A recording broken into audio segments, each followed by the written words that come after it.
Conventional warfare. It is the oldest and most recognizable form of war.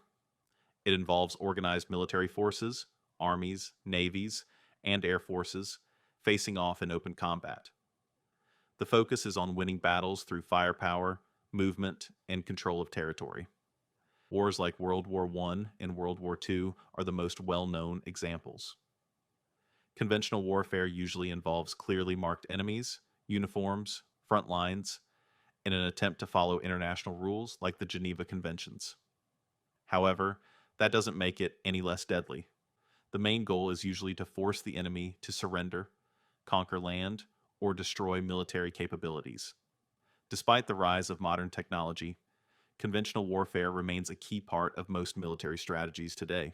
Biological warfare involves the use of deadly organisms like bacteria, viruses, or toxins to infect and kill. Instead of bullets, the weapon is disease. These agents can spread quickly, silently, and uncontrollably. Historically, infected corpses were catapulted over castle walls to spread plague. The scary part? Victims might not know they've been attacked until it's too late. Biological weapons are banned under international law, but concerns remain. Nations and terrorist groups may still research or stockpile them in secret. Unlike other weapons, biology doesn't discriminate. It's cheap to produce and hard to trace. That makes biological warfare one of the most feared types of modern conflict. Chemical warfare. Chemical warfare uses toxic substances to harm, disable, or kill.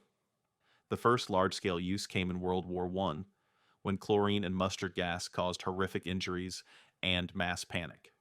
Even today, chemical weapons have been used in Syria and other conflict zones.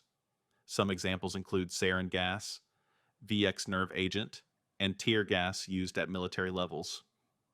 Chemical warfare is especially terrifying because it often spreads uncontrollably, and even a tiny amount can be lethal. Protective gear can help, but only if you're wearing it in time.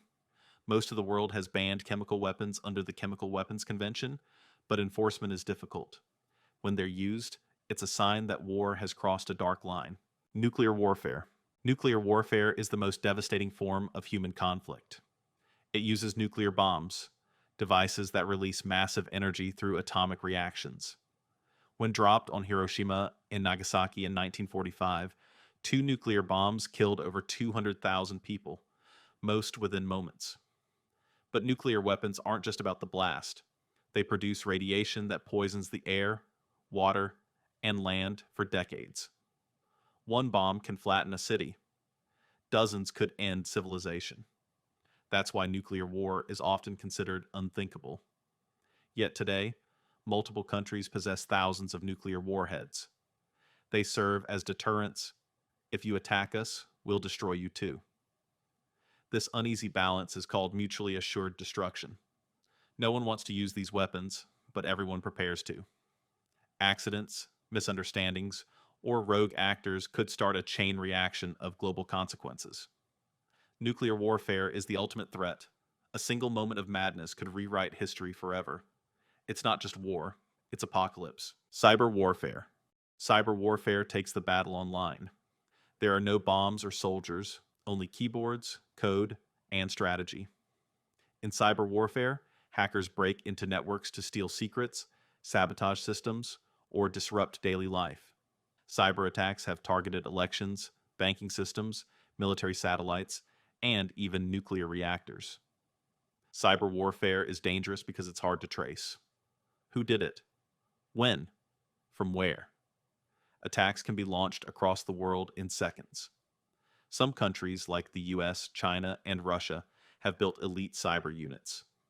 Battles are fought in silence, often without the public knowing, and the damage can be just as real as a missile strike. In the digital age, war is everywhere, hidden inside code, waiting to strike, and impossible to predict. Psychological warfare. Psychological warfare doesn't target the body, it targets the mind. The goal is to break an enemy's spirit through fear, confusion, or misinformation. During World War II, leaflets were dropped over enemy lines to convince soldiers to surrender. Today, misinformation spreads on social media, shaping how people think and act. They make you question what's real. Did your leaders betray you? Is your army losing? Can you trust your neighbors? If people doubt themselves or their side, they might give up without fighting. Minds are powerful battlefields, and in psychological warfare, winning doesn't always mean fighting harder, it means thinking smarter. Asymmetric warfare. Asymmetric warfare happens when one side is much weaker than the other and fights differently because of it. This kind of war isn't about matching force with force. Instead, it's about using clever tactics to make up for disadvantages. Think of rebels, insurgents, or terrorists fighting powerful armies. They might use IEDs, improvised explosive devices, ambushes, cyber attacks, or propaganda to hurt their opponent where it hurts most. Asymmetric warfare is hard to fight because it breaks the rules. The enemy doesn't wear uniforms, they hide among civilians. They don't care about winning battles, they just want to keep fighting.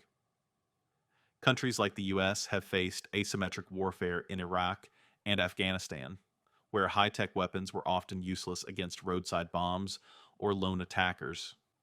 Asymmetric warfare shows that even the strongest armies can be worn down, not by strength, but by persistence and strategy. Economic warfare. Economic warfare is a battle over money, not missiles. It uses financial tools to weaken or punish another country. This includes trade sanctions, freezing bank accounts, cutting off imports or exports, blocking access to banking systems, or manipulating currency. The goal is to hurt a country's economy so badly that it changes its behavior, or collapses entirely.